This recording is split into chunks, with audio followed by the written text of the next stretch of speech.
habíamos hablado netamente de todo lo que viene a ser la serie roja. Pues ahora lo que tenemos que ir viendo es justamente la serie blanca.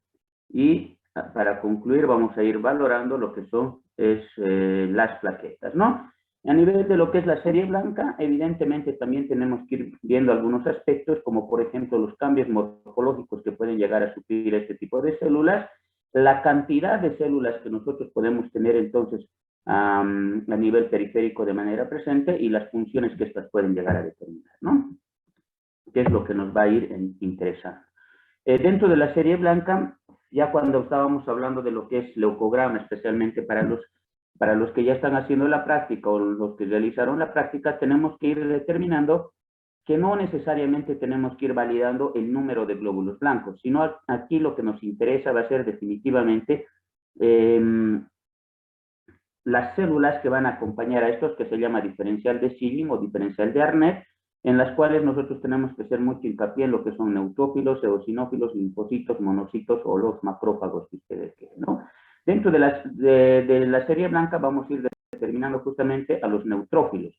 Ahora vamos a ir hablando un tanto de la cantidad de neutrófilos, ¿no? El exceso de cantidad en los neutrófilos, ya considerando como valor absoluto, no me interesa mucho para determinar este aspecto, el valor relativo, es que los neutrófilos estén por encima de 7000 células por milímetro cúbico, ¿no? Ya habíamos quedado que un neutrófilo maduro es aquel que tiene segmentos entre 3 y 5, ¿no? Entonces, si nosotros vemos acá en la placa 1, 2, 3, 4, 1, 2, 3, 4, 5, 1, 2, 3, 4, 5, la mayoría de estos, que son los denominados neutrófilos, van a ir teniendo segmentos que oscilan entre 3 y 5, que son considerados justamente los neutrófilos maduros. Se puede llegar a producir un aumento o una neutrofilia, si ustedes quieren, porque va a haber mayor producción a nivel de lo que es la médula ósea.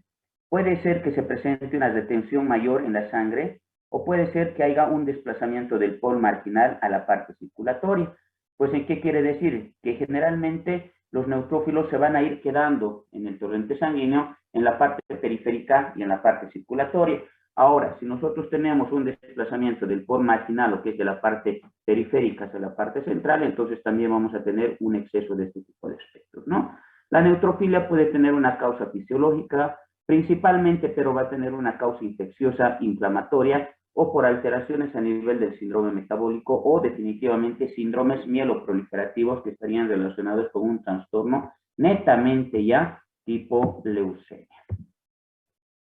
Tomando en cuenta la cantidad de segmentos de los neutrófilos, tenemos una denominación sumamente importante para nosotros que vendría a considerarse como desviación a la izquierda, ¿no? Para nosotros, desviación a la izquierda dentro del contexto de la parte clínica va a significar la aparición de neutrófilos o de granulocitos, si ustedes quieren, jóvenes circulando en la sangre periférica, o si quieren, formas inmaduras de la serie granulocítica circulando en la parte periférica, que estos se pueden llegar a presentar con 3 elementos: con leucocitos normales, con leucocitos bajos o con leucocitos aumentados. Por eso que cuando nosotros tengamos dentro de lo que viene a ser un laboratorio, en este caso un leucograma, la leucocitosis simplemente, o el recuento de leucocitos, no solamente puede ser interpretada de manera individual, sino que necesariamente tenemos que interpretar las células que lo van a estar acompañando, en este caso los neutrófilos. ¿Por qué? Porque si bien podemos llegar a tener presencia de formas inmaduras, pero estos pueden estar acompañados, nuevamente recalcando, con glóbulos blancos normales, disminuidos o aumentados, ¿no? A eso se lo denomina desviación a la izquierda.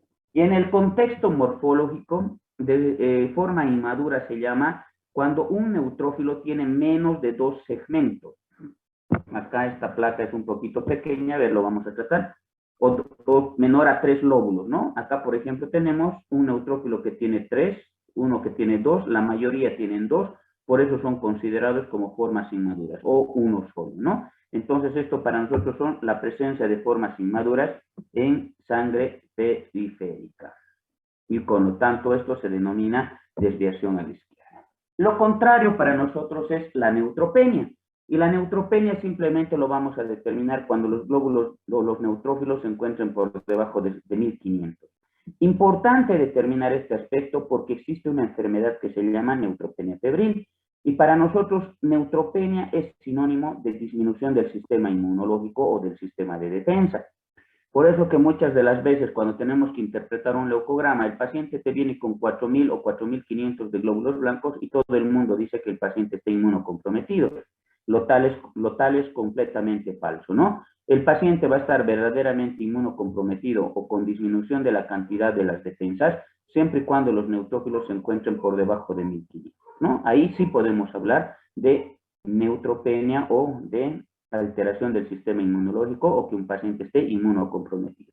Esta neutropenia se puede clasificar en leve, moderado, severo y agranulocitosis o grave. Eso va a depender de la cantidad de los globos de neutrófilos que nosotros lleguemos a tener en el torrente sanguíneo, ¿no?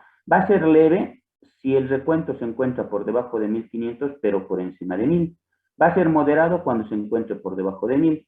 Va a ser grave cuando esté por debajo de 500 y va a considerarse como agranulocitopenia, que para nosotros significa sin defensas, cuando estén por debajo de 200. Entre las causas para que ocurran esto pueden ser causas hematológicas, como una leucemia, por ejemplo, o un linfoma que ya estén en estadios avanzados. Pueden ser farmacológicos, como por ejemplo los pulsos de corticoides o el uso de citostáticos o inmunosupresores. Pueden ser carenciales, como por ejemplo deficiencia de vitamina B12, deficiencia de cobre, etc. O definitivamente problemas bacterianos o principalmente problemas virales. Entonces, para nosotros tiene que considerarse altísimo.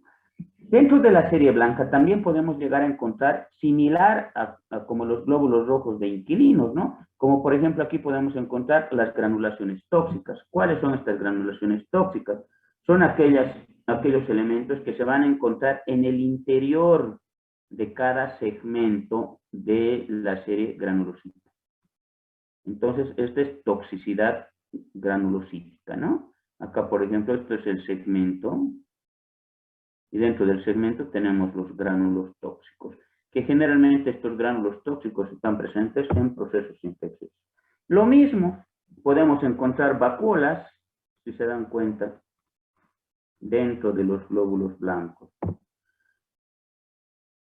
Podemos encontrar de que el granulocito tenga mayores segmentos al número 5, que para nosotros es considerado como maduro. Ejemplo, acá si nosotros empezamos a contar, tiene 1, tiene 2, tiene 3, tiene 4, tiene 5, tiene 6, tiene 7 y éxito tiene 8. Entonces este paciente o este granulocito es un granulocito hipersegmentado. Y el granulocito hipersegmentado para nosotros se llama macropolocito o polilobocito. ¿Ya? Aquí de igual forma tenemos 1, 2, 3, 4, 5, 6, 7. Aquí de igual forma 1, 2, 3, 4, 5, 6, 7, 8, 9. Entonces a esta hipersegmentación del granulocito se lo denomina macropolocito o polilobocito. Lo contrario es el hiposegmentado. El hiposegmentado es aquel paciente o aquel granulocito que va a tener menos de 3 segmentos o menos de 3 lóbulos. 1, 2, y aquí tiene uno pequeñito, ¿no? 1, 2, 3, 1, 2, que se está empezando a dividir, 1, 2, 1, 2, 1, 2. Entonces, a eso se lo denomina hiposegmentación, que sería considerado como un glóbulo blanco inmaduro. Y la presencia de estos hiposegmentados en el torrente sanguíneo determinan lo que nosotros conocemos como desviación a la izquierda. Al margen de encontrar estas vacuolas, al margen de encontrar células hiposegmentadas o células hipersegmentadas de la serie de los granulocitos, o al margen de encontrar las granulaciones tóxicas, nosotros podemos encontrarnos formas degenerativas de granulocitos. ¿Y cuándo voy a hablar de una forma degenerativa? Si se fijan ustedes acá, cuando no tenga segmentación de las lobulaciones, ¿no? Entonces, estas son células peludas, en algún momento se las denomina, pero generalmente son formas degeneradas de granulocitos. También podemos encontrar algunas otras anormalidades ya en el interior del citoplasma de la célula, como por ejemplo la anomalía de Alder-Rayleigh.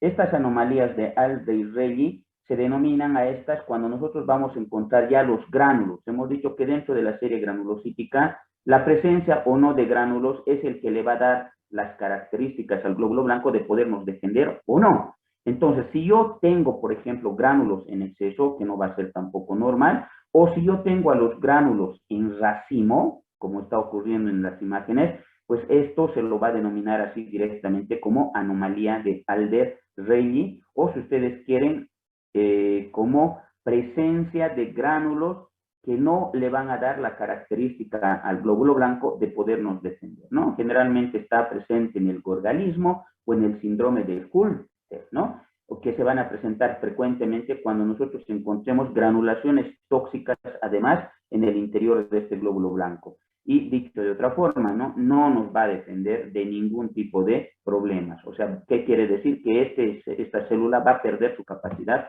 de fagocitar o su capacidad de defender frente a cualquier agente agresor. También tenemos las anomalías de May-Eglin. Estas anomalías de May-Eglin se van a presentar justamente en la parte periférica del glóbulo blanco. Por si acaso aquí vamos a dibujar. Aquí está.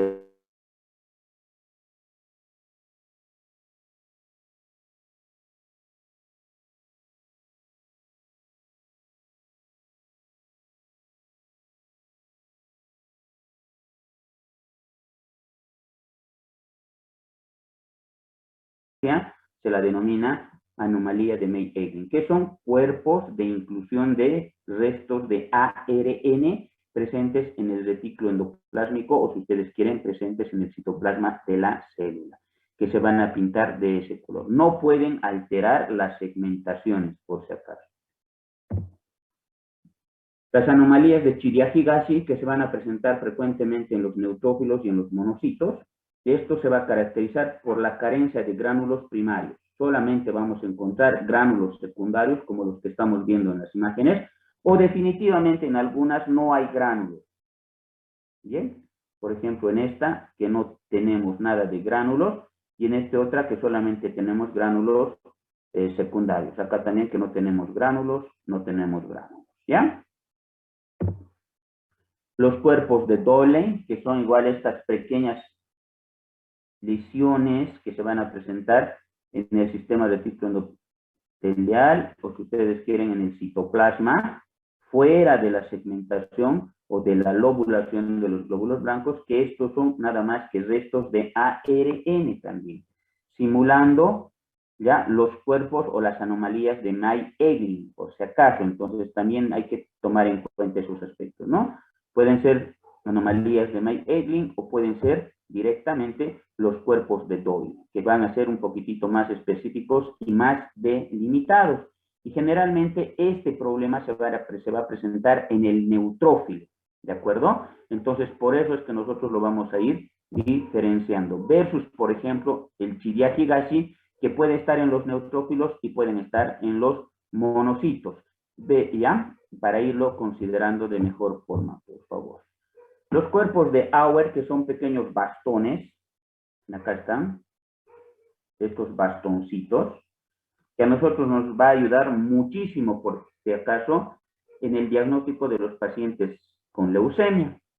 Se los denomina bastones o también se los denomina varillas, ¿ya? Y estos están presentes generalmente en los mieloblastos, promielocitos o los monoblastos. O sea, si se estarán dando cuenta, es netamente en la serie blanca y en la serie mieloide, no tanto así en la serie linfoide. Ojo con esos datos. Entonces, ¿esto qué quiere decir? Que los cuerpos de Auer van a estar presentes netamente en las leucemias mieloides, ya sea aguda o ya sea crónica, por si acaso. Cuerpos de Barnes, que también van a estar relacionados, esto se refiere a la cromatina sexual, que va a estar en forma de palillos de tambor. Aquí están bien determinados. Si quieren, acá, dentro de la hiposegmentación, aquí sí que tenemos un cuerpo de Barnes, ya que son restos de cromatina sexual, por si acaso. Esto está relacionado netamente a los neutrófilos. Ahora vamos a ir viendo lo que son los eosinófilos. Para empezar, acá tenemos bastante cantidad de eosinófilos. Entonces, cuando los eosinófilos se encuentran por encima de 500 células por milímetro cúbico, se denomina eosinofilia, ¿no? Y si estos se encuentran en números menores, vamos a considerar como disminución. En realidad no podemos hablar de eosinopenia, ¿Por qué? Porque lo normal es que tengamos la cantidad que está determinada dentro de lo que viene a ser nuestro recuento a nivel de lo que son el laboratorio de la serie blanca. Los monocitos que habíamos determinado que son los verdaderos macrófagos, ¿ya? Del torrente sanguíneo, que tienen que tener un valor absoluto que oscilen en 1000, y los linfocitos, que en realidad son las células más importantes, especialmente en los procesos crónicos o en los procesos virales, cuyo valor tiene que estar más o menos entre 4000 ya en los adultos y en los 7000 en los niños. Y si nosotros queremos considerar hasta la primera infancia, vamos a tener un recuento más o menos de 9 días, ¿ya? Entonces, esto es para que nosotros vayamos considerando. Están presentes generalmente en qué patologías, tanto la linfocitosis como la monocitosis, que serían los recuentos mayores. Van a estar presentes en la tuberculosis, en la tosferina, en la sífilis, en hepatitis, virus del Epstein-Barr, leucemia, mononucleosis infecciosa. Pero esto, ¿de qué se trata? Si se estarán dando cuenta, de patologías crónicas, de aquellas patologías que se van a presentar más allá de los 10 o de los 15 días. No se van a hacer tan presentes en los pacientes que ya estén con patología aguda de otra índole, a no ser que sea un problema viral, por si acaso. Si ustedes tienen un problema viral tipo, por ejemplo, gripe común, o en este caso, el problema del coronavirus, los linfocitos lo primero que hacen es aumentarse en cantidad. ¿Bien? Y si no se trata de un problema viral, entonces automáticamente tenemos que llegar a pensar en estas patologías que estamos mencionando, ¿no? Tuberculosis, tosferina, sífilis, hepatitis, leucemia o mononucleosis infecciosa, bien, que es producida por si acaso por el virus del Epstein-Barr, que son ya patologías crónicas, ¿no? Patologías que van a dar un síndrome febril prolongado. ¿Qué quiere decir? Un síndrome febril mayor a los 15 días. Una célula peluda, acá está, por si acaso, que afecta principalmente a los linfocitos. Por si acaso esto no me puedo olvidar, ¿no? Si se les pregunta, ¿las células peludas se presentan dentro del conjunto de los eosinófilos? ¿Falso, verdadero? Falso, ¿no? Porque estamos indicando que las células peludas afectan principalmente ¿a quiénes? A los linfocitos.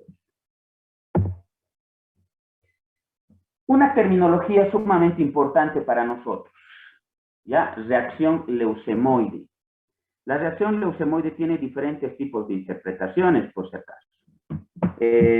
Ya hablábamos con sus compañeros en la parte práctica, existen muchos libros que hablan de reacción leucemoide cuando el valor de glóbulos blancos están por encima de 50.000, pero existen otras literaturas que dicen que ya por encima de 30.000 también se considera como reacción leucemoide. E incluso hay otras pequeñas bibliografías que hablan de 25.000. Dentro de la práctica médica, nosotros hemos considerado entonces el valor de 30.000, que es lo que a nosotros nos interesa. Entonces, de aquí en adelante, reacción leucemoide para nosotros significa un aumento en la cifra de glóbulos blancos que superen a los 30.000 por milímetro cúbico de sangre.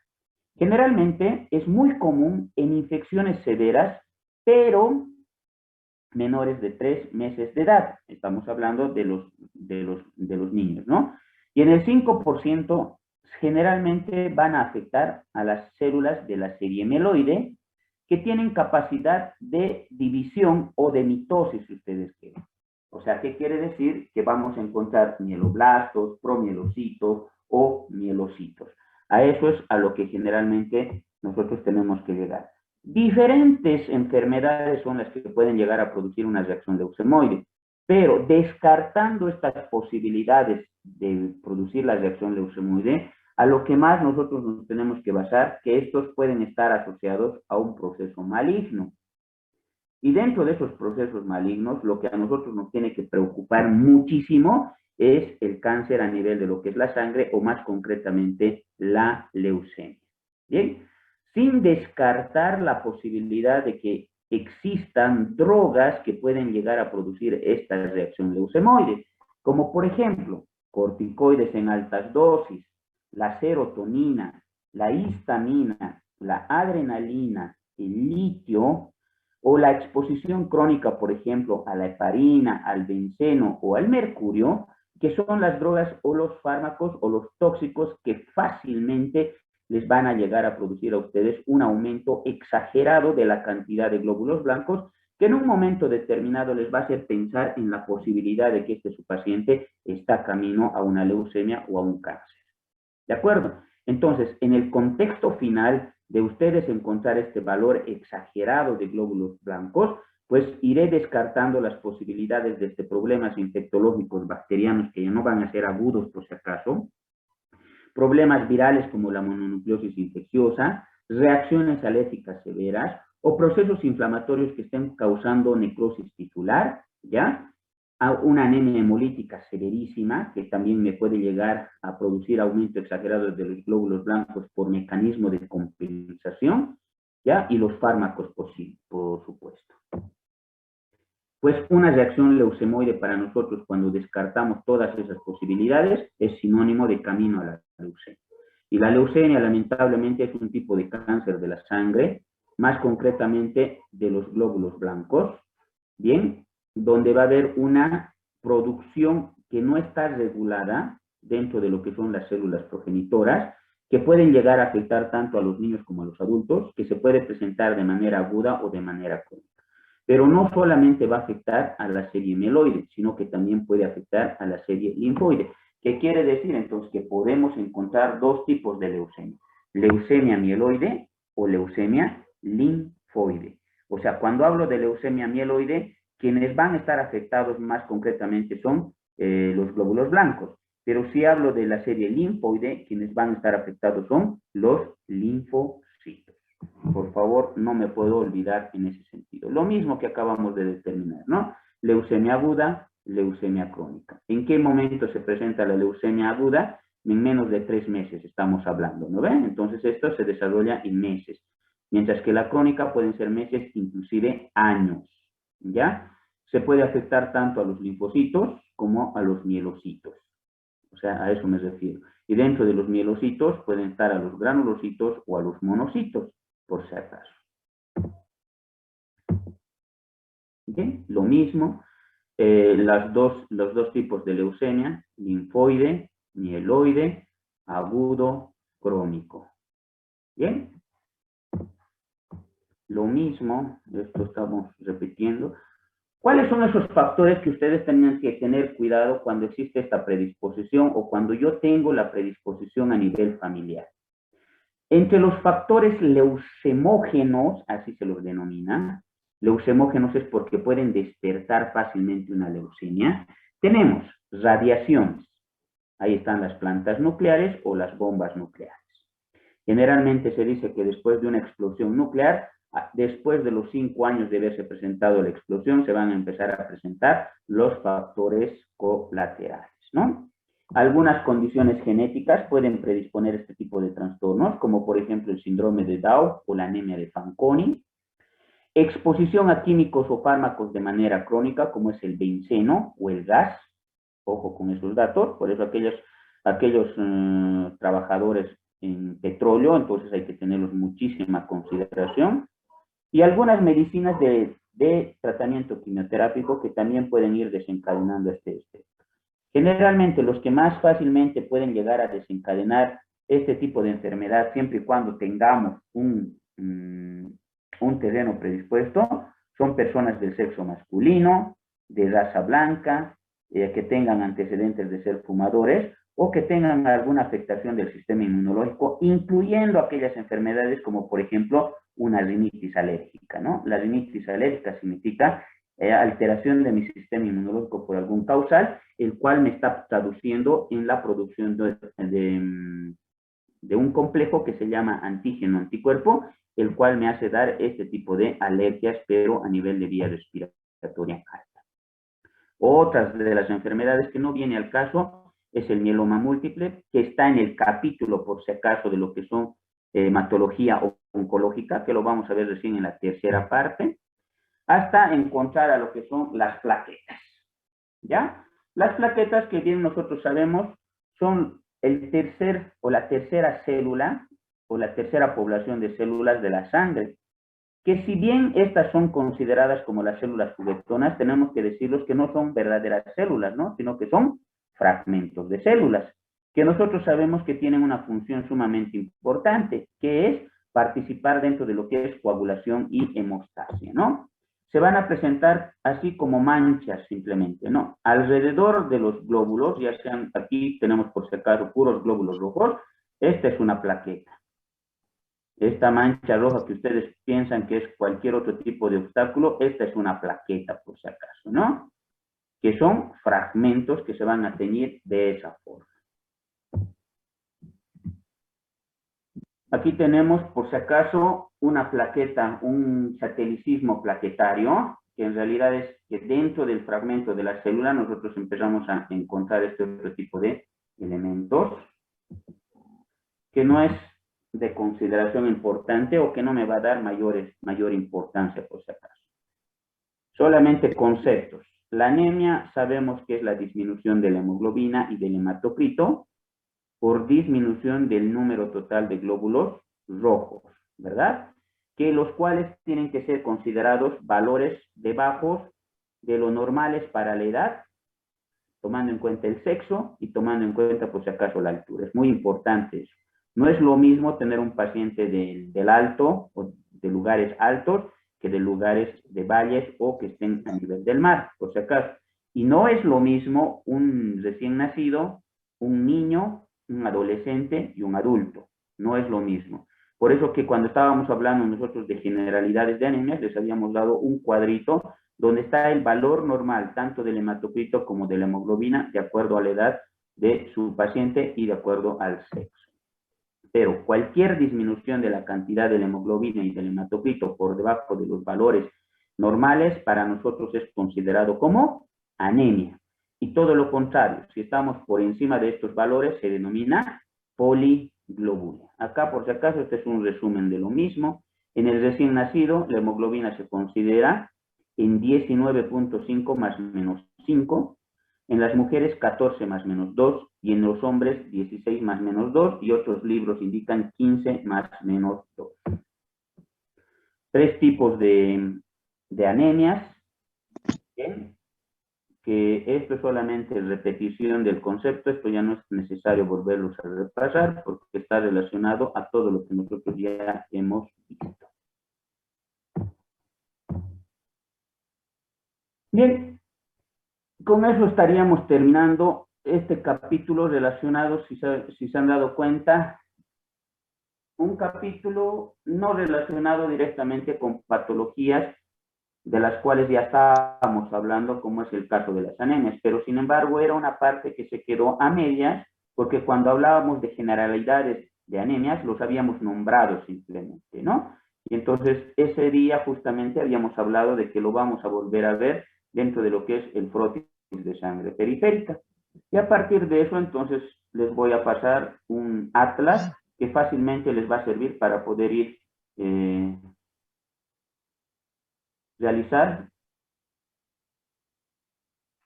mayores consideraciones o ampliar, si ustedes desean, los conocimientos relacionados a esto. Que nuevamente les recalco, si se han dado cuenta, el frotis está asociado casi con un vocabulario que lo tenemos que ir denominando, o lo tenemos que ir dominando, mejor dicho, pero ya vistos al microscopio, por si acaso. Ya en eso consiste el extendido o el frotis de sangre periférica. Más concretamente, alguien me dirá, pero nosotros lo vamos a tener que valorar.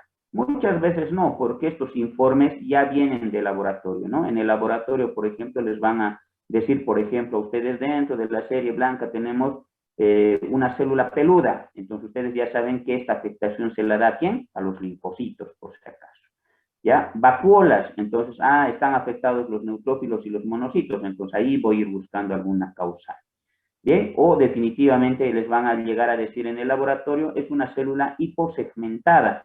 Es una hiposegmentada, entonces es una forma inmadura, y si está más de lo normal, entonces es considerada como desviación a la izquierda. Y desviación a la izquierda para nosotros es considerado como proceso infeccioso o séptico hasta que no me demuestren lo contrario. ¿Sí, señores? ¿Alguna pregunta?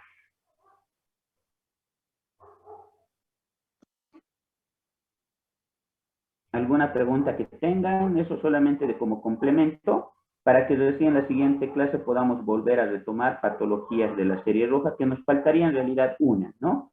Que es poliglobulia. Y con eso ya terminamos todo lo relacionado a la serie roja para recién encaminarnos directamente con todo lo que es la serie blanca y plaquetas, y finalmente nos metamos de lleno a lo que es la oncohematología, banco de sangre e inmunohematología.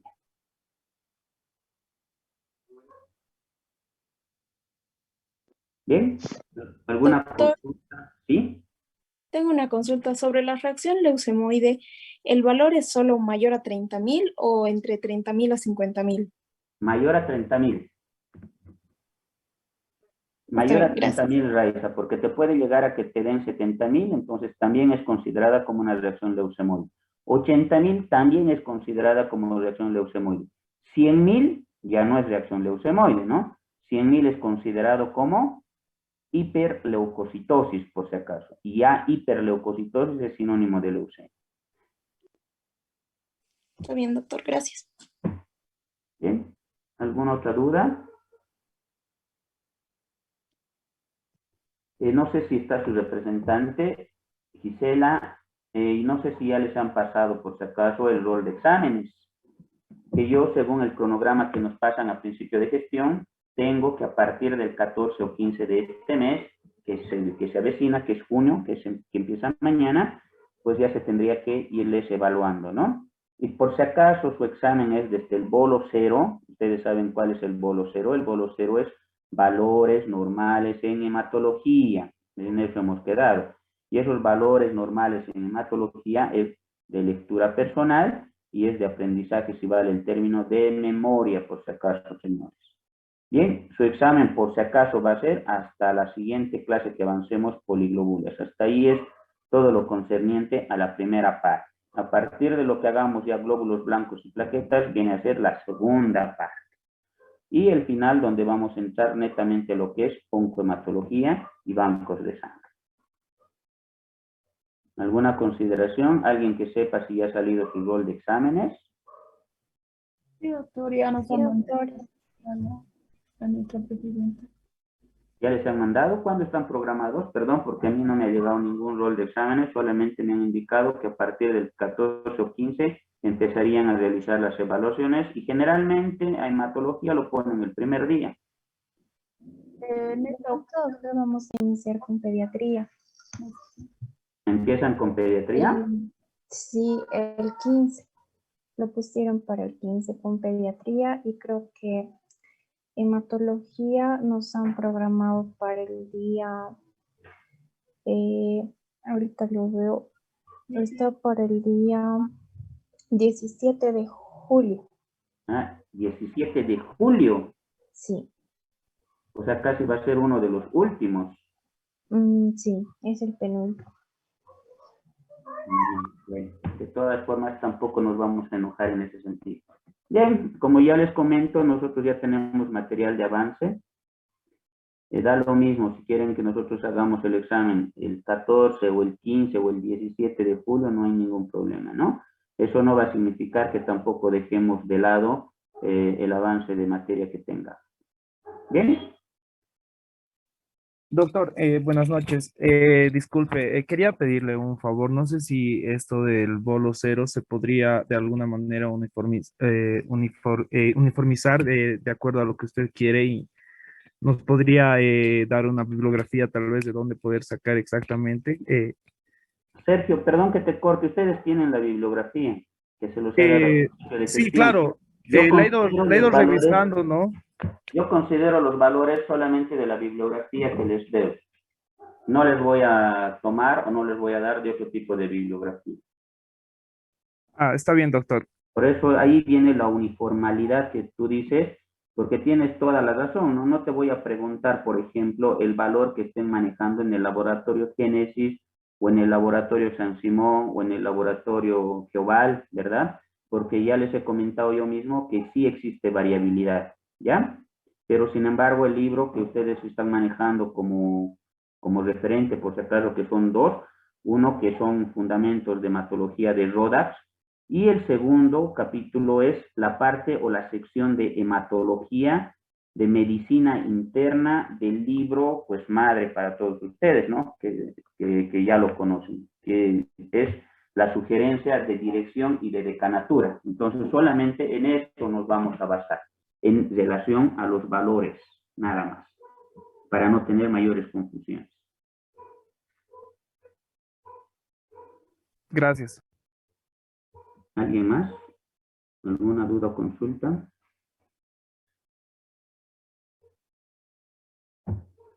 Bien, estaríamos dando por concluido esta clase y nos vemos ya el día miércoles. Pues entonces no nos vamos a ir apresurando tampoco en nuestros avances, debido a que, como ustedes me dicen, creo que estamos programados para el examen a julio, entonces tenemos bastante tiempo para ese aspecto. Listo, señores, nuevamente recalcando, la bibliografía o los textos o libros bases que ustedes tienen para consulta son solamente 2. Bien, estoy hablando especialmente dentro de lo que son valores normales. 1, fundamentos de hematología de Rodax. Y segundo, el libro o la sección de hematología del libro de medicina interna de Harrison, por si acaso, ¿no? Que es considerado como el libro madre dentro de lo que es la Facultad de Medicina. ¿Ya? De esas cosas son las que vamos a ir preguntando en caso de poner valores normales. Gracias, doctor. Listo, quedaríamos en eso. Hasta el día miércoles, señores. Que les vaya muy bien. Hasta luego, doctor. Gracias. Hasta luego, doctor.